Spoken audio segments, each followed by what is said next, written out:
عزیزانم وطن عیدی ندارد، سرور و شور و تمجیدی ندارد.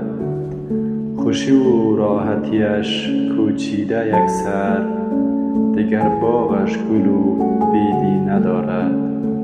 وطن در دود و آتش در گرفته، مصیبت جان خشک و تر گرفته. سبیل ماند غم و جنگ و تباهی، که ما را این چنین در بر گرفته. وطنداران وطن ویرانه گشته، به هر جای جهان افسانه گشته.